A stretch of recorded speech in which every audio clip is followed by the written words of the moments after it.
কোথায়?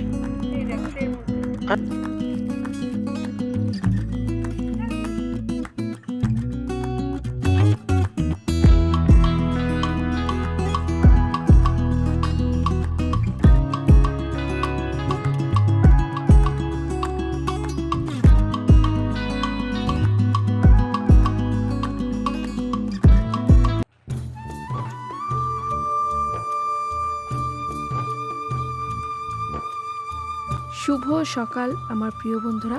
আজ হলো 1 জানুয়ারি 2026। আপনাদের সকলকে জানাই হ্যাপি নিউ ইয়ার 2026-এর। এটা হলো আমার প্রথম ভিডিও, যেটা দিতে দিতে অনেকটাই দেরি করে ফেললাম। যাই হোক, এই নতুন বছরে আপনাদের সমস্ত ইচ্ছে পূর্ণ হোক, এটাই প্রার্থনা করি ঈশ্বরের কাছে। গুড মর্নিং, শুভ সকাল। কেমন আছেন আপনারা সবাই? আশা করি ভালো আছেন, আর আমিও বেশ ভালো আছি। আজ হলো বৃহস্পতিবার, আর এখন ওই 7:30 মতো বাজে। উঠেছি 6টায়। বাসি কাজকর্ম, দুয়ারে জল দেওয়া, বারান্দার দিকটা মোছা, রান্না, গ্যাস টেবিল মোছা সব হয়ে গেছে। গরম জল খেয়েছি, চা এখনও খাইনি, কারণ আমার হেল্পিং হ্যান্ড এখনও আসেনি। সে সকাল সকালই চলে আসে, 8টার মধ্যে চলে আসবে। আর আজ হচ্ছে 2026, নতুন দিন, নতুন বছর। আপনাদের সকলকে জানাই নতুন বছরের অনেক অনেক শুভেচ্ছা। আপনাদের নতুন বছরের প্রতিটা দিন, প্রতিটা মুহূর্ত ভীষণ ভীষণ ভালো কাটুক। আর সোনা যাবে প্র্যাকটিসে, সেও উঠে পড়েছে। তবে এই ঠান্ডা কুয়াশায় তাকে বেরোতে দিচ্ছি না, কিন্তু খেলার সঙ্গে তার কোনো কম্প্রোমাইজ করা যাবে না, কোনো রকম কম্প্রোমাইজ সে করবে না। যাই হোক, উঠেছে, এখন ঠাকুর ঘরে গেছে। ঠাকুর ঘর থেকে বেরোলে তারপর একটু হরলিক্স দেবো, সেটা খেয়ে তারপরে হয়তো মাঠে যাবে। এই ঠান্ডার মধ্যে শুনবে না, মন খারাপ করে বসে থাকবে। চলুন, আমি তো মোটামুটি কাজ হয়েছে, এখন যাবো ঠাকুর ঘরে। ঠাকুর ঘর থেকে এসে তারপরে চা খাবো। আর কি ঠান্ডা পড়েছে জমিয়ে! আপনাদের ওখানে কেমন ঠান্ডা পড়েছে জানাবেন। কেমন প্রচণ্ড ঠান্ডা, এত ঠান্ডায় মানে কোনো কাজ করা যাচ্ছে না, মনে হচ্ছে গুটিয়ে যাচ্ছি। চলুন ঘরে যাই। যখন উঠেছি তখন এরকম ছিল না কুয়াশা, যেন কুয়াশা বাড়ছে। বাপরে বাপরে, কিচ্ছু দেখা যাচ্ছে না। চলে এসেছি রান্নাঘরে, আর আমার সোনা রেডি হয়ে বসে আছে, সে যাবে প্র্যাকটিসে। এখন ঘড়ির কাঁটায় ওই 7:45 মতো বাজে। গরম জল খাওয়া সোনার হয়ে গেছে, তো এখন একটু দুধ গরম করে নিচ্ছি, দেবো একটু হরলিক্স। কারণ এই যে খেলতে বেরিয়ে যাবে এখন, বাড়িতে আস্তে আস্তে প্রায় 9:30 বেজে যাবে। তো সে তো কিছুতেই শুনবে না, প্র্যাকটিসে তাকে যেতেই হবে। যাই হোক, ভীষণ সুন্দরভাবে নিজেকে প্যাক আপ করে নিয়েছে। একেবারে সোয়েটার পরে, ফুল প্যান্ট পরে। না বকা দিলে ওপরে হুডিটা হয়তো পরতোই না, নিচে একটা মোটা সোয়েটার আছে, মানে ইনার টাইপের, তো সেটাই পরেছিল। বললাম এত ঠান্ডা, নাক মুখ কপাল সমস্তটা ঢেকে বেরোতে হবে। যাই হোক, একটু আদর করলাম, তার সঙ্গে বকবক করছে অনেক রকম কথা। আজকে নতুন বছর, তো কিছু না কিছু ওর সঙ্গে তো আমি গল্প করতে থাকি। ও নিজের কথা অনেক কিছুই আমার সঙ্গে শেয়ার করে। আমরা সম্পর্কে মা এবং ছেলে, আবার বন্ধুও বটে, অনেক কিছু কথা ও যেমন আমার সঙ্গে শেয়ার করে, আমি ওর সঙ্গে শেয়ার করি। কতটা ঠান্ডা জানিস তো, বাইরে কি কুয়াশা! না, বেশ ডিসেম্বর মাসটা কমে গেছিল, আর এই 1 জানুয়ারি সামনে চালু হয়েছে। হ্যাঁ, চালু হয়েছে বলেই ব্যাস আবার হচ্ছে। হ্যাঁ, নে তাড়াতাড়ি নে, তাড়াতাড়ি নে। আর তারপর আবার 1 জানুয়ারিতে দেবো 8টা কুয়াশা। বাজতে 5 মিনিট বাকি আছে। হাজার বারণ করলেও শুনবে না। বাইরে কি অবস্থা, এক কুয়াশা আরও বেড়ে গেছে। বেঙ্গলি বাপরে, দেখ, দেখেছিস কি অবস্থা?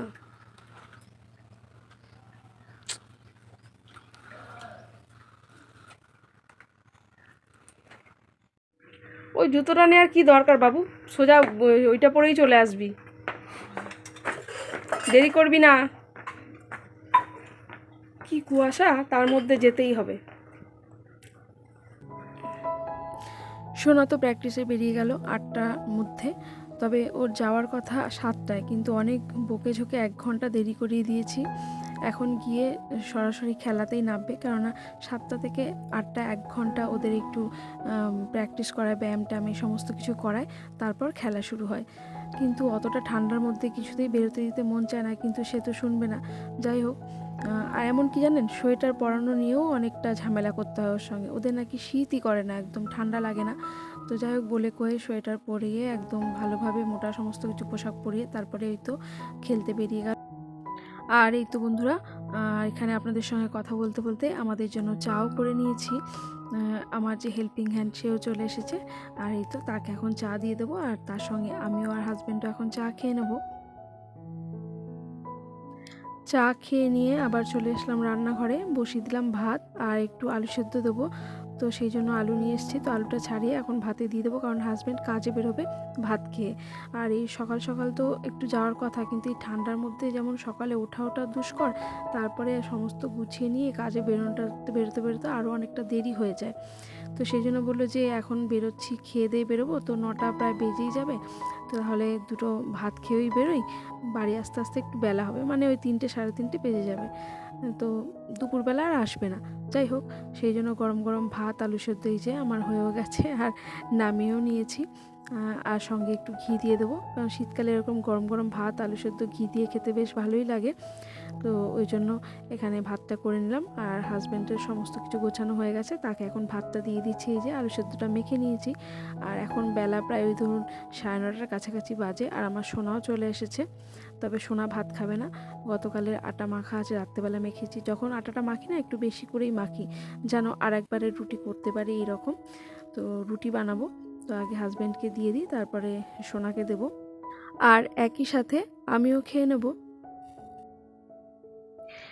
এমনিতেই শীতকালে ঠান্ডার মধ্যে কাজে কর্মে দেরি হয়ে যায়, যেন হাতই চলতে চায় না, তার উপর ওয়েদার যদি এরকম খারাপ হয়, বেলা তো বোঝাই যায় না, দেখতে দেখতে কখন যে 9টা বেজে যায় বুঝতেই পারি না। যাই হোক, ওখানে হাজব্যান্ডকে খেতে দিয়ে দিয়েছি, তার প্রায় খাওয়া হয়েই গেছে, আর এইদিকে রুটিগুলোও বানিয়ে নিচ্ছি। তো সোনা আর আমি এখন এই রুটি খাবো, আর গতকাল ফুলকপি আলুর একটা তরকারি করেছিলাম রাতের দিকে, তো সেটাও আছে বেশ কিছুটা, তাই তরকারি আর করতে হবে না, ওটা একটু গরম করে নেব, সেই তরকারি দিয়ে আমরা দুজনাতে রুটি খেয়ে নেব। আর এই যে রান্নাঘরে বসে কাজ করছি, চারিদিক থেকে জানেন তো গানের আওয়াজ ভেসে আসছে, কারণ আমাদের কাছেই না ভাটা রয়েছে, গঙ্গার ধার, তো এই সমস্ত জায়গাগুলিতে প্রচুর মানুষ পিকনিক করতে আসে, আর সেই সূত্রে এই যে ডিসেম্বর মাস থেকে শুনতে পাচ্ছি পিকনিকের সবাই করতে আসছে, গানের আওয়াজ আসছে। তাই সোনা বলছে, মা আমরা আজকের দিনে কিছু করব না বা কোথাও ঘুরতে যাব না। তো যাই হোক, আজকে তো যাওয়া হবে না, কারণ হাজব্যান্ডের একটু কাজের চাপ রয়েছে, কারণ যেসব ছেলেরা আমার হাজব্যান্ডকে হেল্প করে, মানে হেল্পিং হ্যান্ডই বলতে পারেন, তারা তো সব অল্প বয়স্ক ছোটো ছোটো ছেলেরা, তো তাদের কি হয় এই পিকনিকের সময় ওরাও অনেকটাই ব্যস্ত হয়ে পড়ে, মানে ওদের তো আর কোনো সেরকম চাপ থাকে না, সেই কারণে ওদের না পাওয়া যায় না এই সময়টা। তো ওই কাজগুলো সমস্তটাই হাজব্যান্ডকে একা একা করতে হচ্ছে, তো সেই কারণে এখন হাজব্যান্ডের পক্ষে এই সময়টা বেরোনো একটু চাপের, কারণ তার মধ্যে গত 2 দিন আমরা বাড়ি ছিলাম না, মেদিনীপুর গিয়েছিলাম, তো অনেকটাই কাজ জমে গেছে, তাই এই মুহূর্তে আর কোথাও যেতে পারবো না। তো এই কাজটা কমপ্লিট হলে তারপর একটু হালকা হলে কোথাও যাব। আর সত্যি কথা বলতে কি, এতটা ঠান্ডার মধ্যে কোথাও ঘুরেও জানে আমি শান্তি পাই না, আমি ভীষণ শীতকাতুরে, এত ঠান্ডায় কোথাও বেরোনো আমার পক্ষে তো অন্তত সম্ভব নয়। যাই হোক, অনেকটা বেলার দিকে বেশ রোদ উঠেছে, এখন প্রায় ওই 10টা বা 10:30 মতো হয়তো বাজে। তো আমি গতকাল অনেক কিছু কেচে দিয়েছিলাম, তো সেইগুলোটা কাচতে কাচতে একটু দেরি হয়ে গেছিলো, তো সেগুলো শুকোয়নি। তো এখন এখানটা রোদ দেখে আবার জামা কাপড়গুলো সমস্ত কিছু মেলে দিলাম।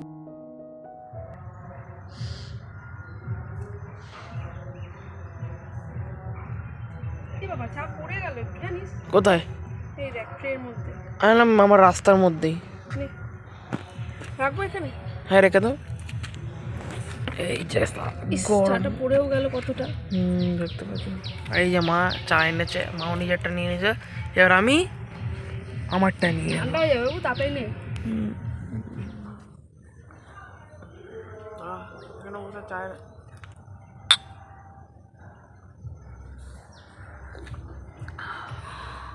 কেন যাবে না?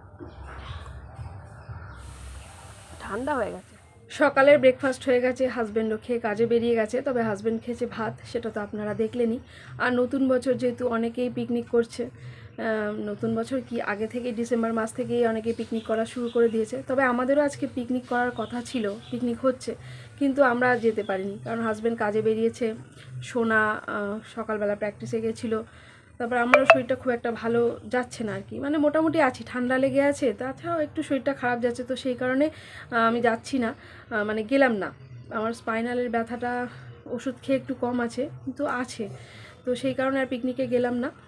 তো যেহেতু নতুন বছর একটু চিকেন তো হবেই। সোনা কালকেই বলে দিয়েছে বাবা চিকেন খাবো, তো কালকে রাতে আইনে রাখার কথা ছিল, কিন্তু আমার হাজব্যান্ড যখন বাজারে গেছিলো তখন দোকান বন্ধ হয়ে গেছে, তাই আজকে সকাল সকাল গিয়ে চিকেনটা নিয়ে এসছে। আর আজকে তো মাংসের দোকানে প্রচুর ভিড় ছিল, তো তাই অনেকটা সময় লেগে গেছে ওখানেই। যাই হোক, বাজার করে দিয়ে গেছে, এখন রান্নাবান্না শুরু করতে হবে। তার আগে ঠাকুরঘরের কাজটা ভাবছি একটু সেরে আসি, তারপরে রান্নাবান্নার দিকে যাব। তো আজকে বছরের প্রথম দিনটা আমাদের এইভাবেই মানে ঘরে রান্নাবান্না এইসব করেই কাটবে। ভেবেছিলাম যে বাইরে থেকে খাবার এনে খাবো, কিন্তু সেটাও হবে না আজকে।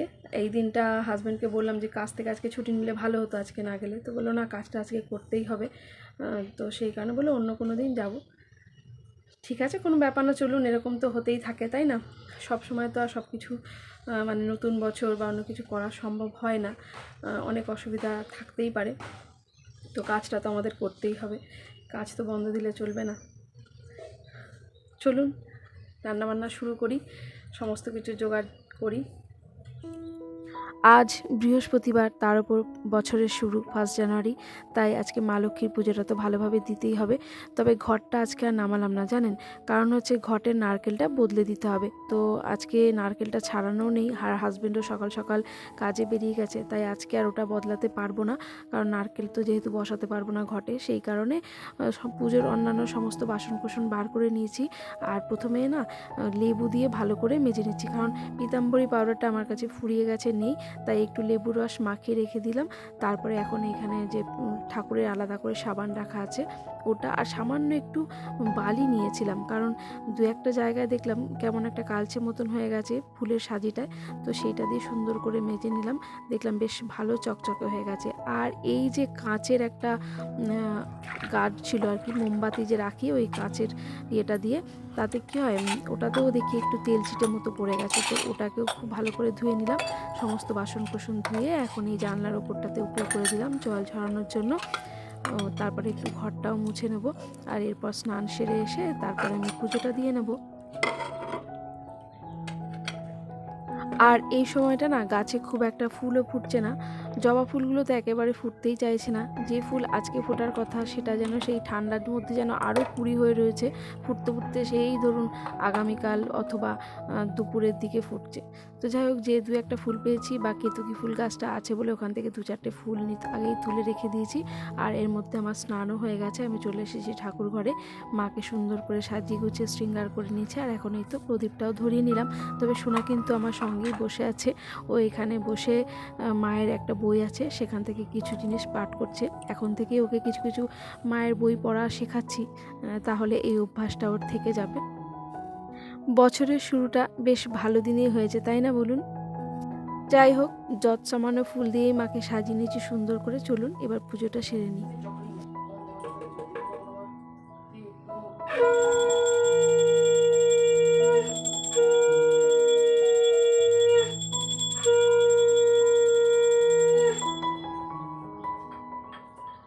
বছরের প্রথম দিনটা খুব সুন্দরভাবে মন ভরে মায়ের পুজো দিয়ে নিয়েছি। চলুন এবার সোজা যাব রান্নাঘরে। আজকে 1 জানুয়ারি, যদিও পিকনিক করতে পারলাম না, তবুও ঘরে বসেই পিকনিকের আনন্দটা আমরা করব। তো চিকেন তো এনে দিয়েছে হাজব্যান্ড অনেক সকালেই, সেটা ভালো করে ধুয়ে নিয়েছি। আর এখন এই তো পেঁয়াজটা কিছুটা ভেজে নিয়েছি, আর চিকেনটা প্রথমে একটু হালকা করে ভেজে নেব, এতে চিকেনের ভেতরে যে একটা আঁশটে গন্ধ থাকে সেটা আর থাকবে না। তো চিকেনটা আমি এই প্রসেসে প্রতিবারই রান্না করি, তাই সেইভাবে আর আপনাদের সঙ্গে শেয়ার করছি না, শর্টকাটভাবেই দেখাচ্ছি, কারণ একইভাবে একই নিয়মেই আমি চিকেনটা রান্না করি। তো চিকেনটা এখন কষিয়ে নিচ্ছি। আর এই তো চিকেন রান্না হয়ে গেছে। আজকের মেনুতে ছিল চিকেন, এই যে বেশ লাল লাল চিকেনের ঝোল, একদম পাতলা পাতলাও না, সুন্দর বেশ একটা মাখা মাখা, আর হচ্ছে পালং শাকের চচ্চড়ি, আর হচ্ছে এখানে চাটনি, আর হচ্ছে গুড়ের রসগোল্লা। খুব সিম্পল হলো, দারুণ সুন্দর একটা জমজমাট মেনু ছিল। আর আজকে দুপুরে রান্নাটা করতে করতে আমার অনেকটা দেরিও হয়ে গেছিলো, তো এর মধ্যে হাজব্যান্ডও চলে এসেছে। এখন বেলা প্রায় ওই ধরুন 3টে বাজে। তো সোনাও অপেক্ষা করছিল, কিছুতেই খেলো না, বললো না সবাই একসাথে খাবো। তো এই তো সবাই একসাথে মিলেমিশে খেতে বসে পড়েছি। আর এই তো আজকে 1 জানুয়ারির দিনটা আমরা ঘরে বসে এইভাবে খাওয়া দাওয়া আনন্দ করে কাটালাম। এর সঙ্গে আপনাদের কাছ থেকে বিদায় নিয়ে নিচ্ছি। সকলে ভালো থাকবেন, আবারও দেখা হবে।